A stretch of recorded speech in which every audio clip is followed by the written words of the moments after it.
ওই তো ওই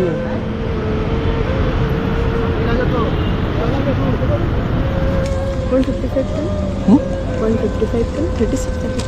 বলছি 150 করে দাও, একটু বাড়িয়ে দিতে বললাম, মন চাইলো তো আর কি।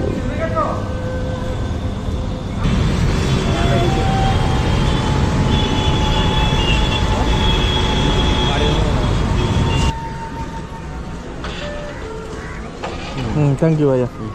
चलो मैं जो बोला आपको रास्ते में थोड़ा इसके लिए आप ध्यान दो क्योंकि आप ही हो जो पहुंचा सकते हो, ठीक है।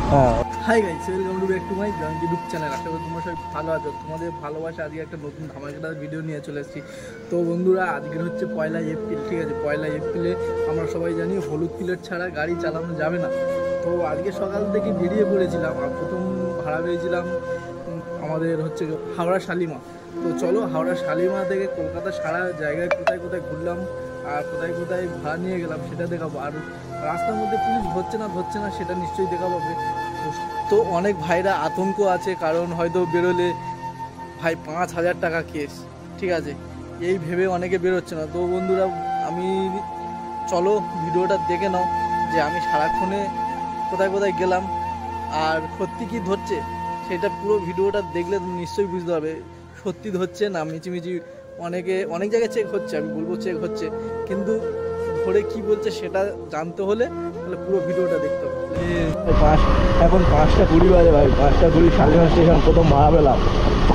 34 মিনিট 18 কিলোমিটার রাস্তা, গড়িয়া নিউ গড়িয়া স্টেশন।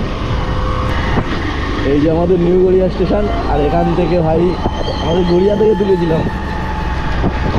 তো এখন আপাতত নিউ গড়িয়া চলে এসেছি, আর এখন দেখাচ্ছে 33 মিনিট, ঠিক আছে। 33 মিনিট 18 কিলোমিটার, মোট টোটাল 19 কিলোমিটার ছিল গড়িয়া স্টেশন থেকে। তো সকাল অফিস, हाँ हाँ ये वाला। थैंक यू भैया। चलो मैं जो बोला आपको रास्ते में थोड़ा इसके लिए आप ध्यान दो क्योंकि आप ही हो जो पहुंचा सकते हो, ठीक है। ये करना चाहिए ना, मैं आपको मैसेज करूंगा, ठीक है। চলো ভাই, তারা তো আমাকে পেয়ে খুবই খুশি। আর এসেছিলাম শালিমা স্টেশনে সকালবেলা। তো শালিমা স্টেশনের ট্রেন এখন ঢোকে না ভাই, পুরো খালি আছে। চলো বাইরে থেকে যদি প্যাসেঞ্জার পেয়ে যাই, বাইরে থেকে প্যাসেঞ্জার পাবো। আর কিন্তু অফিস ডিউটি আছে ভাই, আর সবে 6:03 বাজে। একটু দাঁড়িয়ে যেতে হবে, চা ফা খেয়ে নিই। সকালবেলা তো ফার্স্ট ট্রিপ পেয়েছিলাম শালিমা স্টেশন, তো চা ফা খেয়ে দেখি, খেতে খেতে যদি পেয়ে যায় খুবই ভালো, না বললে একটু ওয়েট করতেই হবে। ফাইনালি ভাই শালিমা স্টেশন থেকে ভাড়া পেয়ে গেলাম বেরোতে বেরোতে। ভদ্রলোক আছে, এখন আমার ঘুরে 2 কিলোমিটার ঘুরে যেতে হবে, কিন্তু চলো। এই দেখো ভাড়া ঢুকছে ভাই, ভিডিও বলো যে বলো ভাড়া ঢুকছে। চলো আমি একটা ধর্মতলা মোড়ে ভাড়া পেয়ে গেছি। তো 80 টাকা দেখাচ্ছে, তার আগে নিয়ে চলে যাই। দেরিতে করে আর এখানে দাঁড়িয়ে থেকে লাভ নেই ভাই। 6:30টার মধ্যে আমার 300 টাকা মিল হয়ে যাবে। যে আমাদের সেকেন্ড ব্রিজের পরে মানে শিবপুরে যে ব্রিজগুলো ভাই, এখানে অনেক মানে যারা নতুন আসে আর কি, আমরা ধরো এসে প্র্যাকটিস হয়ে গেছে। যখন আমি প্রথম ছিলাম অনেক গুলিয়ে যেত, এখন ধরো প্র্যাকটিস হয়ে গেছে। যারা নতুন আসবে কোন দিকে যাবে বুঝতে পারেন, ধরো যেদিকে তাকাবে ব্রিজ, এই সাইডটা ব্রিজ, কোন দিকে যাবে এই সাইডটা ব্রিজ, এই সাইডটা ব্রিজ, ঠিক আছে। আর এই সেই আমাদের সিএমের অফিস নবান্ন, কোন দিকে যাবে এটাই বোঝা যায় না। চারদিকে গাড়ি আছে, দেখো এই যে গাড়ি ঢুকছে এই পার দিয়ে পিছন দিয়ে, মানে ব্রিজ আর ব্রিজ ভাই। 2 কিলোমিটার আসার পর একটা রোড দেখাচ্ছিলো, সেখান থেকে রোডই নেই, সেখান থেকে রোড দেখাচ্ছে, ঠিক আছে। তো ফাইনালি সামনে চলে আসার পর এই দেখো রাস্তা পেয়ে গেলাম। আর মাত্র 150 মিটার গেলে কাস্টমার লোকেশন, ঠিক আছে। কাস্টমারকে ফোন করে দিই ভাই, এই তো দাদা লোকেশনে দাঁড়িয়ে আছে।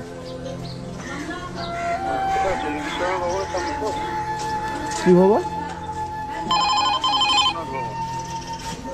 আমার তো একটা সেই গলির মধ্যে দেখাচ্ছে ভবন টবন, এটা তো কেউ ঠিক আছে, আমি কাউকে জিজ্ঞেস করে যাচ্ছি। ওহো আচ্ছা আচ্ছা, ঠিক আছে যাবে।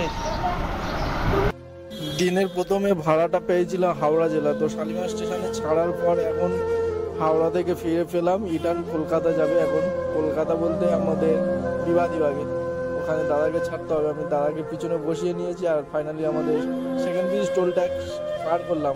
আর দেখো পুরো রাস্তা ট্রাফিক মাফিক ফাঁকা, সাঁই সাঁই করে যাচ্ছে গাড়ি পুরো একদম। দেখো সকাল টাইমে মোটামুটি রাস্তায় গাড়ি চালাতে এত ভালো লাগে, কারণ গাড়ির কোনো জ্যাম ফ্যাম কিছুই থাকে না। বললেন দা বাবুঘাটের বাস স্ট্যান্ড রয়েছে তো, হ্যাঁ ওখানেই আছি। বাবুঘাট বাস স্ট্যান্ডে, তাই তো? হ্যাঁ বাবুঘাট বাস স্ট্যান্ডে। তুমি কোথায় আছো এখন? আমি এই তো স্টেডিয়ামের পিছন দিকটা আছি।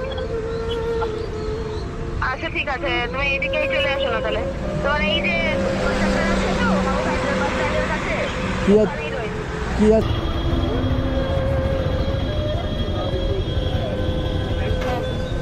ব্যাগটা কেন আমাকে দেবে?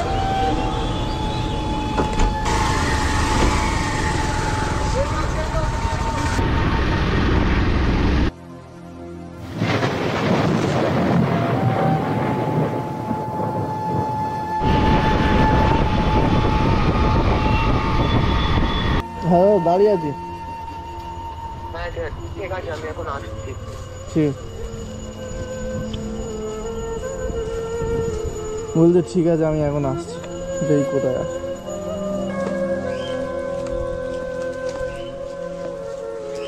উঠবি?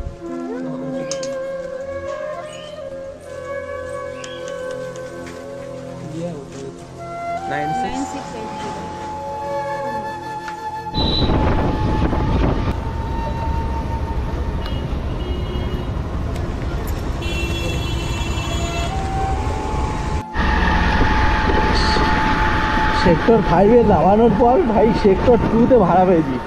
2 কিলোমিটার রাস্তা অতিক্রম করে এসে গেছি, বা প্রায় ওই 10 মিটার আরও বাকি আছে। এখান থেকে যেতে হবে বেনিয়া পুকুর, পাকসার গাছের ভিতরটায়। ফাইনালি তো 2 কিলোমিটার পর চলে এলাম, কিন্তু এখানে তো সিকিউরিটি গাড়ি, ফ্ল্যাট নাম্বার ওটিপি ফটি চাই, দেখি এখানে দাঁড়ায়। हाँ मैम दाढ़ी आजी गेट सामने। हाँ भैया अंदर चित्रा बिल्डिंग में आ जाइए। क्या फ्लैट नंबर और कार नंबर? नहीं आप चित्रा बिल्डिंग बोलिए। चित्रा, ठीक है।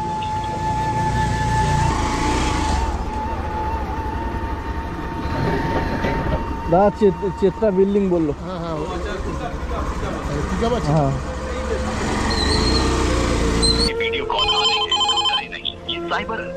हेलो हाँ मैम खड़ा हूँ। हाँ हाँ ठीक है बोलो। কোন আছি আমি?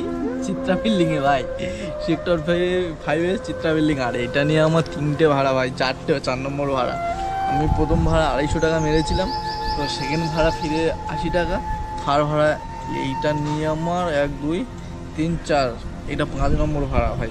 আর অলরেডি আমার 400 টাকা হয়ে গেছে। আমি সকাল 5টার সময় পেয়ে গিয়েছিলাম, আমার অলরেডি 400 টাকা হয়ে গেছে। তো 400 নয় 450 টাকা হয়ে গেছে।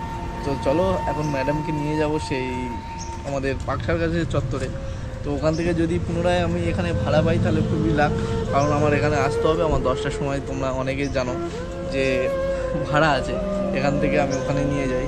তো এখন ঘড়ির কাঁটা কী বলছে, 8টা 4 বাজে, ঠিক আছে। এখান থেকে ওখানে যাব, ওখান থেকে পুনরায় ভাড়া নেব, নিয়ে জলদি এখানে আসলে ব্যাস কাজ কমপ্লিট।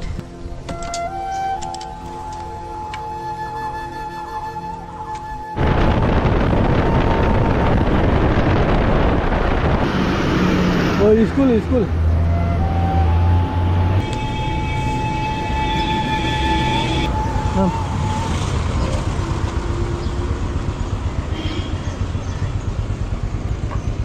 চলো ভাই, ভাড়া পেয়ে গেছি আবার পুনরায়।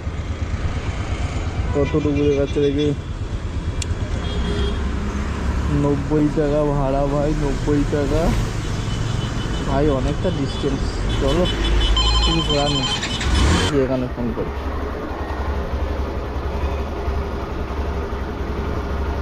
লাস্ট ভাড়া অনলাইন, এবার অফলাইন একটা মারবো। ফোন ধরছে না ভাই, কি হলো বলে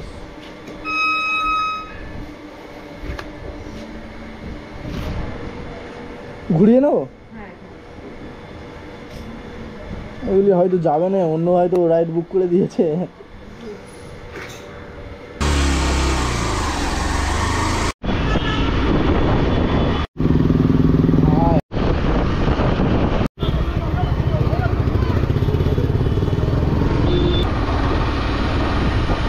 এই বাঁদিকে ঘুরে দাঁড়া,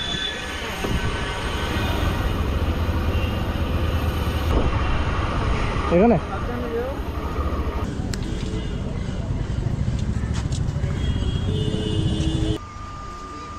এই তো রাস্তা দাঁড়িয়ে আছি আমি। একটা গলির মধ্যে লেবে গেলাম তো, ছোট বলতে চওড়া গলির মধ্যে। এই গলিতে 136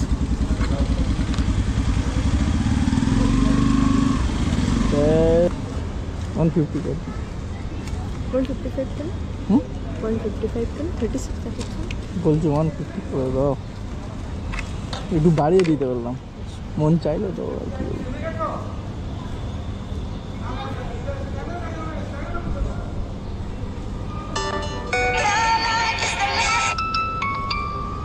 থ্যাংক ইউ। চলো ভাই, এখন যেতে হবে ভাই সেই সুলেখা।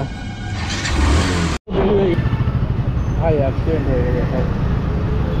তো বন্ধুরা, দাদাটা কিভাবে অ্যাক্সিডেন্ট হলো সেটাই তোমাদেরকে জানার ইচ্ছা, তাই না?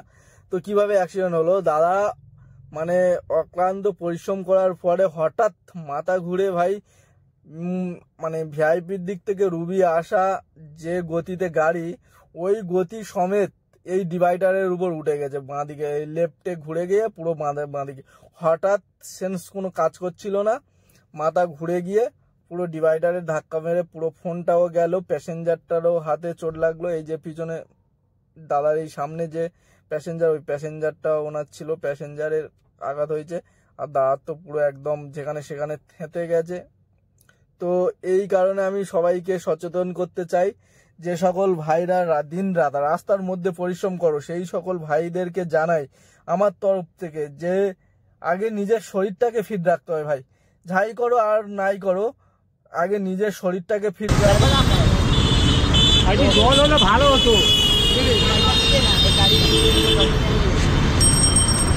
জল আনতে গেছে, হ্যাঁ ওই একটা বাচ্চা ভালো আছে। আমি বোতল নিয়ে যাচ্ছিলাম ওই দোকানটায়, হ্যাঁ ওই তো বসেছিল, তো গাড়ি করে ঢাকা খেতে হাত ফেলে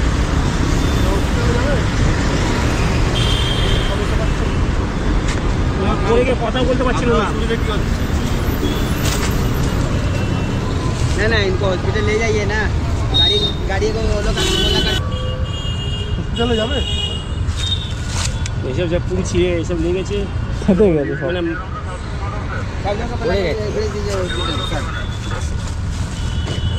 মাথায় জল দেবে, মাথায় গায়ে জল দেবে, মাথাতে নিচি করো। হ্যাঁ কি অসুবিধা হচ্ছে? আচ্ছা ওইটা তো দাদা একটু মাথা নিচু করো, মাথা নিচু করো। আমি তো বললাম, আমি তো জল দিতে বলছি। চোখের মধ্যে টাকা